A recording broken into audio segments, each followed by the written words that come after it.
Skid ಆಗ್ಬಿಟ್ಟಿತ್ತು. ಹುಷಾರಮ್ಮ. Sweet pongal. ರಾಘುಗೇನು ಊಟ ಇಲ್ಲ. ಕರೆಕ್ಟಾಗಿ ಹೇಳು. ನಾನೇನು ಮಾಡಿದೆ? ನೀನು ಮಾಡಿದ್ದು ಸರಿನಾ ಅಂದೆ. ಏನು ಅಂತ. ಹಾಂ. Good morning. ತುಂಬಾ ಚಳಿ ಇತ್ತು, ಹಾಗಾಗಿ ಸ್ವಲ್ಪ ಲೇಟಾಗಿ ಎದ್ದಿದ್ದು. ಇವಾಗ ಟೀ ಮಾಡೋಣ ಅಂತೇಳಿ. ಮಾರ್ನಿಂಗ್ ರಾಘು. ಬೆಳಗ್ಗೆನೆ ಯಾರಪ್ಪ ಹೇಳ್ಸಿದ್ರು ಅಂದರು ಪಾಟ್. ನಮಸ್ತೆ, welcome back to my channel. ನಾನು ನಿಮ್ಮ ಸೌಮೇಶ್ರೀ ಮಾತಾಡ್ತಿರೋದು. ಎಲ್ಲರೂ ಹೇಗಿದ್ದೀರಾ? ನಾನಂತೂ ತುಂಬಾ ಚೆನ್ನಾಗಿದ್ದೀನಿ. ಸ್ವಲ್ಪ ಗೊಬ್ಬರ ಇರಲಿಲ್ಲ ಗಿಡಗಳಿಗೆ, ತುಂಬ ದಿನ ಆಗಿತ್ತು. ಹಾಗಾಗಿ ಇವತ್ತು ಅವರು ಗಿಡ ಕ್ಲೀನ್ ಮಾಡೋರು ಬಂದಿದ್ದರು. ಸರಿ ಗೊಬ್ಬರ ಎಲ್ಲ ಹಾಕಿ ನೀಟಾಗಿ ಪಾಟ್ ಎಲ್ಲ ಕ್ಲೀನ್ ಮಾಡಿಕೊಡ್ತೀನಿ ಅಂದರು. ಸರಿ ಮಾಡಿಕೊಡಿ ಅಂತ ಹೇಳಿ ನಾನು ಅವ್ರಿಗೆ ಹೇಳಿದೆ. ಅವ್ರಿಗೆ ಸ್ವಲ್ಪ ನೀಟಾಗಿ ಮಾಡಿಕೊಡಿ ಅಂತ ಹೇಳಿದೆ. ಅವರು ದೊಡ್ಡ ದೊಡ್ಡ ಪಾಟ್ಗಳು ಬೇಕಮ್ಮ, ಇದು ಸಣ್ಣ ಸಣ್ಣ ಪಾಟು ಚೆನ್ನಾಗಿಲ್ಲ ಅಂದರು.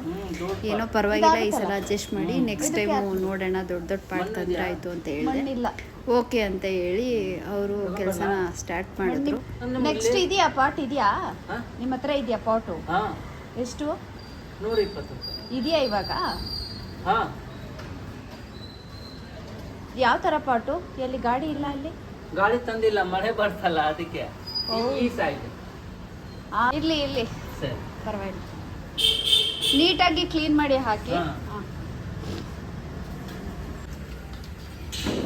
ಈ ಗಿಡದ ಬಗ್ಗೆ ನೆಕ್ಸ್ಟ್ ಟೈಮು ನಾನು ನಿಮಗೆ ಏನು ಅಂತ ಹೇಳ್ತೀನಿ. ಇದನ್ನು ಯಾಕೆ ನಾನು ಬೆಳೆಸ್ತಿದ್ದೀನಿ ಅನ್ನೋದು ನಿಮಗೆ ನಾನು ಖಂಡಿತ ತಿಳಿಸ್ಕೊಡ್ತೀನಿ. ಅವ್ರಿಗೆ ಟೀ ಮಾಡೋಣ ಅಂತ ಹೇಳಿ ಟೀ ಮಾಡ್ತಾ ಇದ್ದೀನಿ.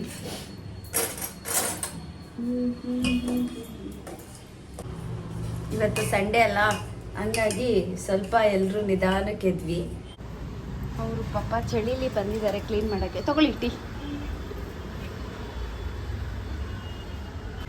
ನಡಿಯೋ, ನೀರು ಬೇಕಾ ಕುಡಿಯೋಕ್ಕೆ? ಪರವಾಗಿಲ್ಲ, ನಡಿಯೋ.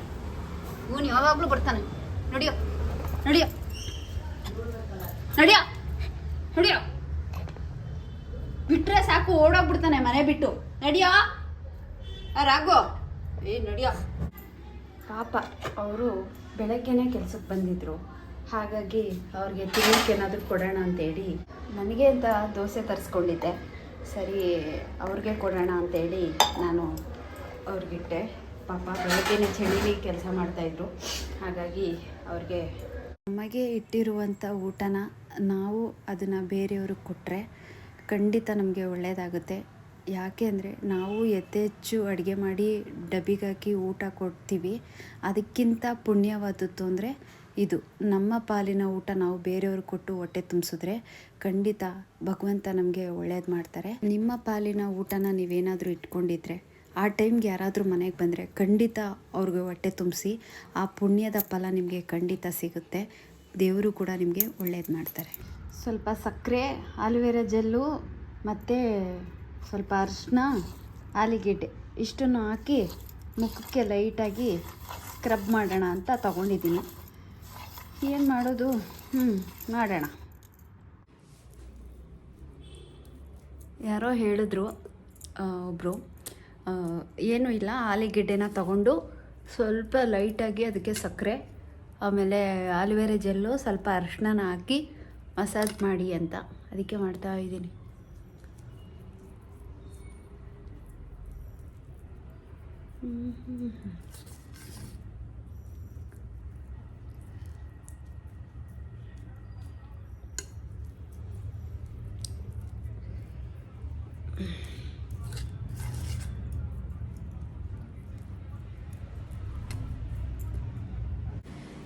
ನಾನು ಅಡುಗೆ ಮನೆ ಕ್ಲೀನ್ ಮಾಡ್ತಾ ಇದ್ದೆ. ನನ್ನ ಮಗಳಿಗೆ ಟಿಫನ್ ತಿನ್ನು ಅಂದರೆ ಅವಳು ಏನು ಹೇಳ್ತಾಳೆ ಗೊತ್ತಾ? ತಿಂದೆ, ನಾನು ಟಿಫನ್ ತಿನ್ನೋದೇ ಇಲ್ಲ ಅಂತಾಳೆ.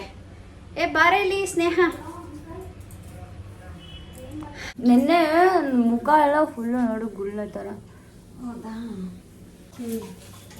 ಅದಕ್ಕೂ ನಮ್ಮ ಮನೇಲಿ ಅವ್ನಿಗೆ ಹೇಳ್ತಾನೆ ನನಗೆ ಅಂತಂದರೆ. ನಿಜ ಹೇಳ್ಬಿಡು ನೀವು. ಹೌದೌದು, ನೀನು ಲಕ್ಕಿ ಕಣೆ. ನೀನು ಹುಟ್ಟಿದಲ್ಲೇ ಅದೃಷ್ಟ ಕುಲಾಯಿಸ್ಕೊಂಡು ಬಂತು. ನೀನು ಹುಟ್ಟಿದಲ್ಲೇ ನಾನು ಶ್ರೀಮಂತಿ ಆದದ್ದು. ಅಲ್ಲಿವರೆಗೂ ನಾನು ಬಡವೆ ಆಗಿದ್ದೇನೆ. ಇದು ಇದಕ್ಕೆ ತಟ್ಟೆ ಹಾಕೊಂಡು ನನ್ನ ಮಗಳು ಸ್ಕಿಡ್ ಆಗ್ಬಿಟ್ಟಿತ್ತು. ಹುಷಾರಮ್ಮ. ಮಗಳು ರಜಾ ಇದ್ರೂ ಕೂಡ ನಮ್ಮ ಮನೆ ಸೇವೆ ಮಾಡ್ತಾಳೆ, ಒರೆಸ್ತಾಳೆ, ಗುಡಿಸ್ತಾಳೆ. ಬೈತೀಯಾ? ಬೈಯಿ ನೋಡಿ, ಮುಖ ತೋರಿಸು. ಎಲ್ಲರೂ ಕೇಳ್ತಿದ್ರು ನಿಜವಾಗ್ಲೂ ಇವಳು ನಿಮ್ಮ ಮಗಳ ಅಂತ. ಅದಕ್ಕೆ ಇಲ್ಲ, ದುಡ್ಡು ಕೊಟ್ಬಿಟ್ಟು ಹಸಿಟ್ಟು ಕೊಟ್ಬಿಟ್ಟು ತಗೊಂಬಂದಿದ್ದೀವಿ ಅಂದೆ. ಇದ್ರೂ ಇಡ್ಬೋದು, ನೀನು ಹಂಗೆ ಮಾಡ್ತೀಯ ನನಗೆ ಒಣ. ಹೌದಾ? ತಿರ್ಗ್ಸು ಮುಖನ. ಒರೆಸು ಬೇಗ ಬೇಗ ಬೇಗ ಒರೆಸಮ್ಮ, ಟೈಮ್ ಆಯಿತು. ಅನ್ನ ಮಾಡಿ ಇಟ್ಟಿದ್ದೀನಿ, ಊಟ ಕೊಡ್ತೀನಿ, ಬೇಗ ಒರೆಸಮ್ಮ. ಏನಮ್ಮ ಇಷ್ಟೊತ್ತು ಬತ್ತೀಯ ಕೆಲಸಕ್ಕೆ ನೀನು? ಹಾಂ, ಎಲ್ಲರೂ ಒರೆಸಮ್ಮ ಬೇಗ. ಊಟ ರೆಡಿ ಇದೆ, ಊಟ ಕೊಡ್ತೀನಿ, ತಿನ್ಕೊಂಡು ಹಂಗೆ ನಿಮ್ಮ ಮನೆಗೆ ಒಂದು ಸ್ವಲ್ಪ ತಗೊಂಡು ಹೋಗೋರಂತೆ.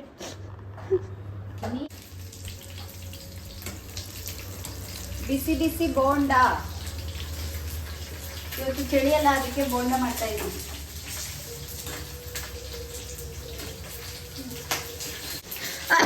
ಸಾಕ? ಏನೇನಮ್ಮ ಇವತ್ತು ಊಟ ಮಾಡಿದ್ಯಾ ಅಡುಗೆ? ಚಿತ್ರಾನ್ನ ಇಲ್ಲ, ಇದು ವೈಟ್ ಅನ್ನ, ತೆಂಗಿನಕಾಯಿ ರೈಸ್, ಇದು ಮಸಾಲೆ ದೋಸೆ ಅರ್ಧ, ಆಮೇಲೆ ಬೋಂಡ ಇಲ್ಲಿದೆ ನೋಡಿ, ಬೋಂಡ, ಉದ್ದಿನೊಡೆ, ಜೊತೆಗೆ ಸ್ವಲ್ಪ ಸ್ವೀಟ್ ಪೊಂಗಲ್. ಸಂಡೇ ಸ್ಪೆಷಲ್ ನಮ್ಮ ಮನೆಯಲ್ಲಿ ಇಷ್ಟೇ. ನಮ್ಮಮ್ಮ ನನ್ನನ್ನು ನಂಬಿಸಿ ಮೋಸ ಮಾಡಿದ್ದಾರೆ. ಅಮ್ಮ, ನೀನು ಮಾಡಿದ್ದು ಸರಿನಾ? ಕರೆಕ್ಟಾಗಿ ಹೇಳು. ನಾನೇನು ಮಾಡಿದೆ? ನೀನು ಮಾಡಿದ್ದು ಸರಿನಾ ಅಂದೆ. ಏನು ಅಂತ? ಹಾಂ, ನಾನೇನು ಮಾಡಿದೆ ಹೇಳು. ನಗು ಬರ್ಸ್ಬೇಡಮ್ಮ ನೀನು. ನನಗೆ ಸೀರಿಯಸ್ ಆಗಿದ್ದಾಗ ನಗು ಬರ್ಸ್ಬೇಡ. ನಾನು ಏನು ಕೆಲಸ ಮಾಡಿದೆ ಹೇಳು.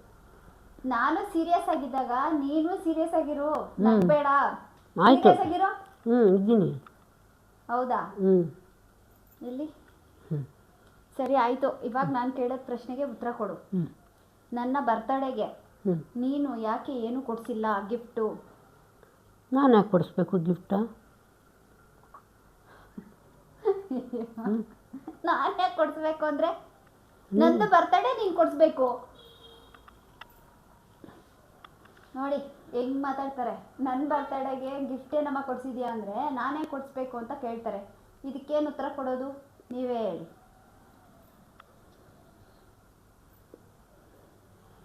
ಏನೋ ತಿಂತಾ ಇದೆಯಾ? ಡೇಟಲ್ಲಿರೋ ಅಂದರೆ ಏನೇನೋ ತಿಂತೀಯಾ ಅನ್ನೋ.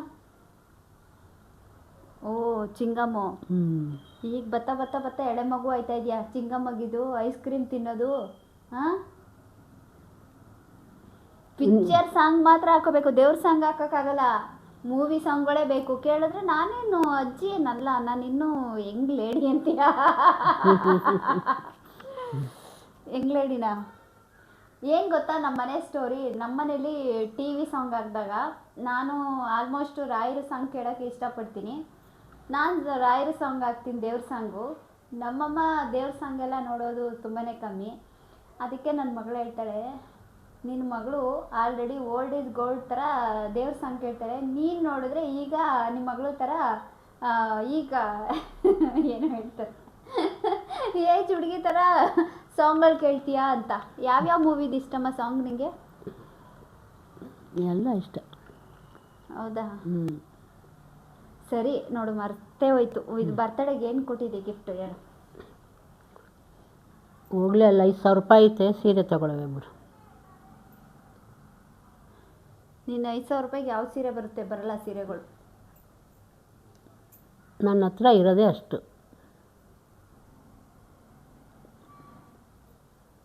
ಛೇ, ನಿನಗೋಸ್ಕರ ನಾನು ಇಷ್ಟೆಲ್ಲ ತ್ಯಾಗ ಮಾಡಿದೆ. ನೀನು ನೋಡಿದ್ರೆ 5,000 ರೂಪಾಯಿಲೇ ನನಗೆಲ್ಲ ಮುಗಿಸ್ಕೊಡೋಂಗಿದೆಯಾ? ಅಯ್ಯೋ ಛೇ, ಏನಮ್ಮ ಬತ್ತ ಕಂಜೂಸ್ ಆಯ್ತಾ ಇದೆಯಾ? ನನ್ನ ಹತ್ರ ಇರೋದೇ ಅಷ್ಟು. ಇಲ್ಲ, ದುಡ್ಡು ಇಟ್ಟಿದ್ದಾರೆ, ಸುಮ್ಮನೆ ಸುಳ್ಳು ಹೇಳ್ತಾರೆ. ಅಕೌಂಟಲ್ಲೆಲ್ಲ ದುಡ್ಡಿದೆ, ಇವತ್ತಿಗೂ ಅಕೌಂಟ್ ನಂಬರಲ್ಲೆಲ್ಲ ದುಡ್ಡು ಇಟ್ಟಿದ್ದಾರೆ. ಆದರೆ ಯಾವುದನ್ನು ಕೂಡ ಅವರು ನನಗೆ ತೋರಿಸಲ್ಲ. ಸಡನ್ನಾಗಿ ಹೋಗ್ತಾರೆ, ಸೈಲೆಂಟಾಗಿ ಹೋಗ್ಬಿಟ್ಟು ದುಡ್ಡು ಎತ್ಕೊಬರ್ತಾರೆ. ಖಂಡಿತ ಇಲ್ಲ. ಇದ್ರೆ ಹೋದಾಗ ನಾನು ತಗೊಂಬಂದು ನಿನಗೆ ಕೊಡ್ತೀನಿ. ಹಾಂ, ನೋಡಿ ಫೋನ್ ಬಂತು. ಊರಿಂದ ಬಂತು. ಅಕೌಂಟಲ್ಲಿ ಎಷ್ಟು ಇಟ್ಟಿದ್ದೀರಾ, ಯಾವಾಗ ಇಲ್ಲ ತೆಗಿತೀರಾ? ಇಲ್ಲ ನಾ ಅಕೌಂಟಲ್ಲಿ ಇಟ್ಟಿಲ್ಲ. ಇದು ಸಿದ್ದರಾಮಯ್ಯ ಕೊಡುವಂಥ ದುಡ್ಡನ್ನ ಅಲ್ಲಿ ಬಂದದ್ದು ಒಂದು 5 ತಿಂಗಳು 3 ತಿಂಗಳು ಬಂದದನ್ನ 3 ತಿಂಗಳು 4 ತಿಂಗಳಿಗೆ ಹೋದಾಗ ಎತ್ಕೊಂಡ್ಬಂದು ಖರ್ಚು ಮಾಡ್ತೀನಿ. ಓ, ಇದನ್ನ ನಾನು ನಂಬ್ಕೋಬೇಕು. ನಿಜ, ಹೌದೌದು. ಇಲ್ಲ ಫ್ರೆಂಡ್ಸ್, ನಮ್ಮಮ್ಮ ದುಡ್ಡಿಟ್ಟಿದ್ದಾರೆ. ಖಂಡಿತ ಇಲ್ಲ, ನಾನು ಖಂಡಿತ ಇಲ್ಲ. ತುಂಬಾ ಇವಳು ಅನ್ಕೋಬೇಕಷ್ಟೇ ಹೊರತು ಯಾವುದೇ ಕಾರಣಕ್ಕಲ್ಲ. ನೀನು ನಂಬಲ್ಲ ನಾನು. ನಾನು ತುಂಬಾ ವೇಸ್ಟ್ ಅಂತಂಥದ್ದೆಲ್ಲ ಅವರು ಇವಾಗ ನನ್ನ ಮೇಲೆ ಬೈಕೆ ನನಗೇನು ಕೊಡಲ್ಲ. ಅದೇ ಇವಾಗ ನೋಡಿ ಬರ್ತಡೇಗೆ ಬರೀ 5,000 ಅಂದ್ರಲ್ಲ, ಅಷ್ಟೇ. ಓ ಇರ್ಲಿ. ಇನ್ನೇ ಒಂದು ಪೋಸ್ಟ್ ಆಫೀಸ್ಗೆ ಇನ್ಮೇಲೆ ಒಂದು 2-3 ತಿಂಗಳು ಬಿಟ್ಕೊಂಡು ಒಂದು 2,000 ರೂಪಾಯಿ ಕಟ್ಕೊಂಡು ಹೋಗೋಣ ಅಂತ ಮಾಡಿದ್ದೀನಿ. ಯಾರಿಗೆ? ನಿನಗೆ. ನನಗೆ 2,000 ಕಟ್ತೀಯಾ? ಓಹ್, 2,000 ಸಾಕಮ್ಮ. ಬೇಡ, 10,000 ರೂಪಾಯಿನೂ ಮಾಡೋದು. ಏಪ್ರಿಲ್ ಅಲ್ಲ, 8ನೇ ತಿಂಗಳು ಬರ್ರಿ. ಆಯಿತು, ಓಕೆ. ಆದರೆ ಒಂದು ಖುಷಿ ವಿಷಯ ಏನಪ್ಪ ಅಂದರೆ, ನಮ್ಮಮ್ಮ ನನ್ನ ಬರ್ತಡೇಗೆ ಏನೂ ಕೊಟ್ಟಿಲ್ಲ ಅಂತ ಏನಿಲ್ಲ, ಕೊಟ್ಟಿದ್ದಾರೆ. ಇನ್ನೊಂದು ವಿಷಯ, ಗುಡ್ ನ್ಯೂಸ್ ಏನಪ್ಪ ಅಂದರೆ, ನನ್ನ ಹೆಸರಲ್ಲಿ ಯಾವುದೇ ಥರ ಇನ್ಸೂರೆನ್ಸ್ ಇಲ್ಲ. ಈಗ ಅವರು ಇನ್ಸೂರೆನ್ಸ್ನ ಅವರೇ ಮಾಡಿಸ್ತಾರಂತೆ ನನಗೆ. ಅದೊಂದು ಖುಷಿ ಇದೆ. ನಿಜ ಅಲ್ಲ? ನಿಜ. ಹಾಂ, ನನಗೆ ಇನ್ಸೂರೆನ್ಸ್ ಮಾಡಿಸ್ಕೊಡ್ತಾರಂತೆ. ಯಾವ ಇನ್ಸೂರೆನ್ಸ್ ಅಮ್ಮ? ಹೆಲ್ತಾ, ಲೈಫಾ? ಅದೇ ಆ ಹುಡುಗಿ ಬಂದು ಹೇಳ್ತಲ್ಲ, LIC. LIC. ನಾನು ಯಾವುದೇ ಥರ ನನ್ನ ಹತ್ರ ಇದು ನನ್ನ ಹೆಸರಲ್ಲಿ ನಂದು ಅನ್ನೋದು ಏನೂ ಇಲ್ಲ, ಇನ್ಶೂರೆನ್ಸ್ ಇಲ್ಲ. ಹಾಗಾಗಿ ನಮ್ಮಮ್ಮ ಇವಾಗ ಏನೋ ಒಂದು ಇನ್ಸೂರೆನ್ಸ್ ಮಾಡಿಸ್ಕೊಡ್ತಾರಂತೆ. ಖುಷಿ. 20,000 ರೂಪಾಯಿ.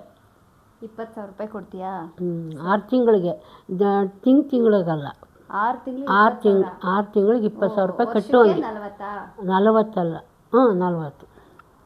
ಹೋಗ್ಲಿ ಬಿಡಿ, ಆಯಿತು. ಸದ್ಯ ಏನೋ ಇದೊಂದು ಒಳ್ಳೆ ಕೆಲಸ ಮಾಡ್ತಾ ಇದ್ದೀರಲ್ಲ, ಧನ್ಯವಾದಗಳು. ಮತ್ತೆ ಇನ್ನೇನಾದರೂ ಇದ್ರೆ ಮಾತಾಡು. ಇನ್ನೇನಿಲ್ಲ. ನನ್ನ ಬಗ್ಗೆ ಏನಾದ್ರು ಕಂಪ್ಲೇಂಟ್ಸ್ ಇದ್ರೆ ಹೇಳು. ತುಂಬ ಜನ ಇಲ್ಲಿ ಲೈವಲ್ಲಿ ಇದರಲ್ಲಿ ಯೂಟ್ಯೂಬಲ್ಲಿ ಹಾಕ್ತೀನಲ್ಲ, ನೋಡ್ತಾರೆ. ನಿನ್ನ ಬಗ್ಗೆ ನಾನೇನು ಹೇಳಿ? ಒಳ್ಳೇದೇ ಮಾಡಿದ್ಯಲ್ಲ ನನಗೆ. ಹೌದಾ? ಕೆಲವ್ರು ಹೇಳ್ತಾರೆ, ಯಾರು ನೋಡ್ಕೋಬಾರ ತಾಯಿನ ನೀನು ನೋಡ್ಕೋತೀಯಾ, ತುಂಬ ಬಿಲ್ಡಪ್ ಕೊಡ್ತೀಯಾ ಅಂತಾರೆ. ಅಂಥವ್ರಿಗೆ ಏನು ಹೇಳ್ತೀರಾ? ಅಂಥವ್ರಿಗೆ ಆ ಥರ ಅನ್ನಿಸ್ತದೆ, ಅವ್ರು ಅನ್ಕೋತಾರೆ. ಆದರೆ ನಮ್ಗೆ ಆ ರೀತಿ ಇಲ್ವಲ್ಲ. ಓ, ಹಂಗೆ. ನಮ್ಮ ಮಗಳು ನನ್ನ ಚೆನ್ನಾಗಿ ನೋಡ್ಕೋತಾಳೆ ಅನ್ನೋ ಭಾವನೆ ನನ್ನಲ್ಲಿ ಐತೆ. ಹೌದಾ? ಸುಳ್ಳು ಹೇಳ್ಬೇಡ, ನಿಜ ಹೇಳ್ಬೇಕು. ಖಂಡಿತವಾಗೂ ನಾನು ನಿಜನೇ ಹೇಳ್ತಾ ಇರೋದು. ಹೌದಾ? ಚೆನ್ನಾಗಿ ನೋಡ್ಕೋತೀನಾ? ಚೆನ್ನಾಗೇ ನೋಡ್ಕೋತಾ ಇದೆಯಾ ನನ್ನನ್ನು?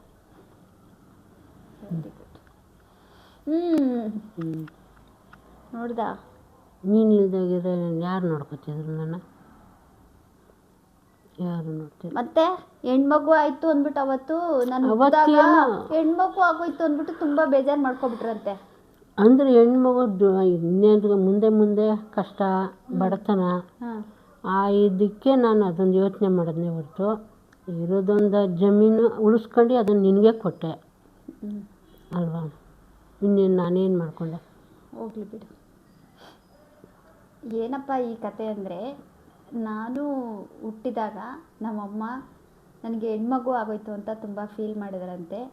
ಫೀಲ್ ಅಂದರೆ ಕಣ್ಣಲ್ಲಿ ನೀರೇ ಹಾಕ್ಬಿಟ್ಟಿದ್ದಾರೆ, ಹೆಣ್ಮಗು ಆಗೋಯ್ತು ಅಂತ. ಕಾರಣ ಇಷ್ಟೇ, ಮೊದಲು ನಮ್ಮಣ್ಣ, ಸೆಕೆಂಡು ಇನ್ನೊಂದು ಅಣ್ಣ, 3ನೇಳು ನಾನು. ನಮ್ಮ ಸೆಕೆಂಡ್ ಅಣ್ಣ ಇಲ್ಲ, ಅವ್ರು ತೀರೋಗ್ಬಿಟ್ರು ಮಗುನಲ್ಲೇ, ಪಾಪುನಲ್ಲೇ. ಅದಾದಮೇಲೆ ನಾನು 3ನೇಳು. ಹಾಗಾಗಿ ನಮ್ಮಮ್ಮ, ನಮ್ಮ ತಂದೆ ಸ್ವಲ್ಪ ಡ್ರಿಂಕ್ ಮಾಡ್ತಿದ್ರು, ಮನೆ ಕಡೆ ಏನೂ ಗಮನ ಕೊಡ್ತಿರ್ಲಿಲ್ಲ, ಹೆಂಡತಿ ಮಕ್ಕಳು ಅಂತ ನೋಡ್ತಿರ್ಲಿಲ್ಲ.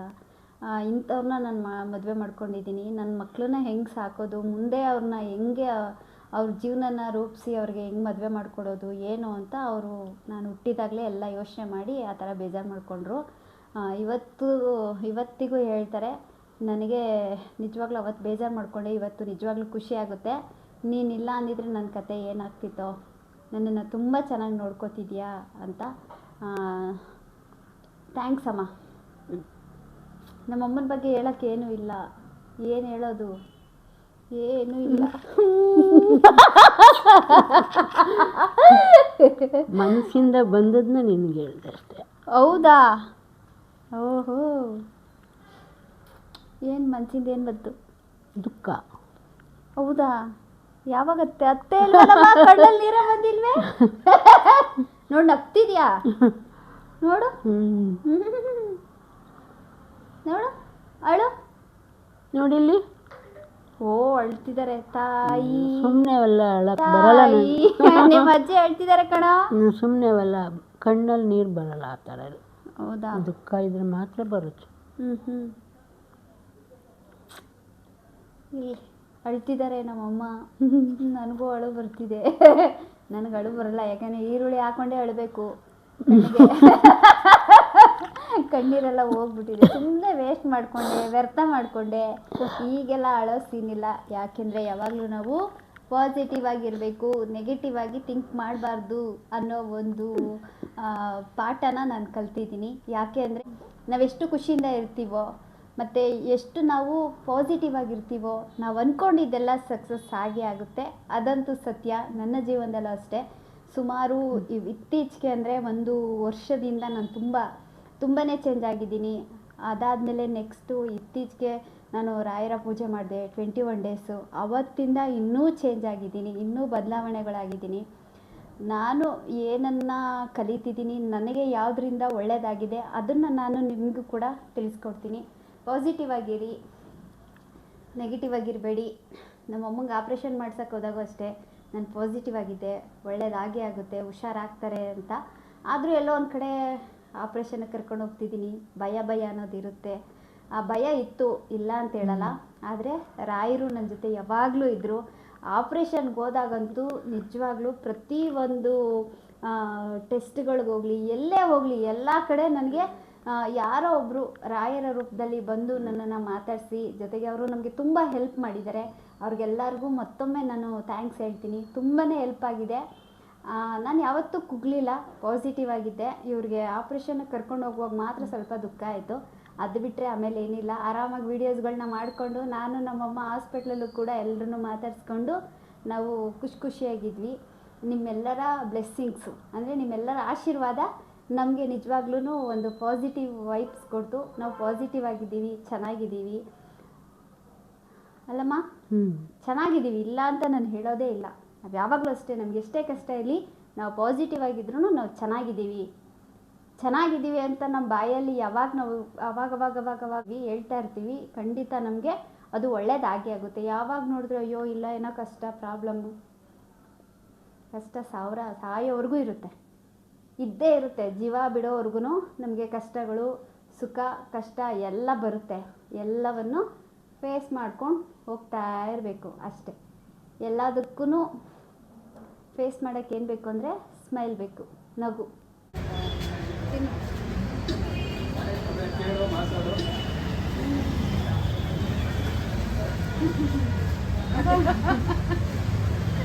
ಫೋರ್ತ್ ಬ್ಲಾಕ್ ಹೋಗಿದ್ವಿ, ಸುತ್ತಾಡ್ಕೊಂಡು ಬಂದ್ವಿ.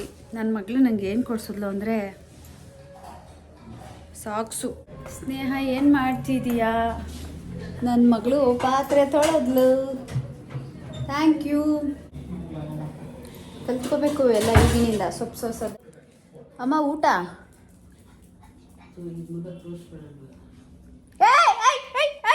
ಹೋಗು, ಬಾತ್ರೂಮ್ಗೆ ಹೋಗು. ಸುಸ್ಸು ಮಾಡಕ್ಕಿಲ್ಲ ಬತ್ತಾವನೆ ಅಮ್ಮ. ಓ ಬೇಕಾ ಏಟು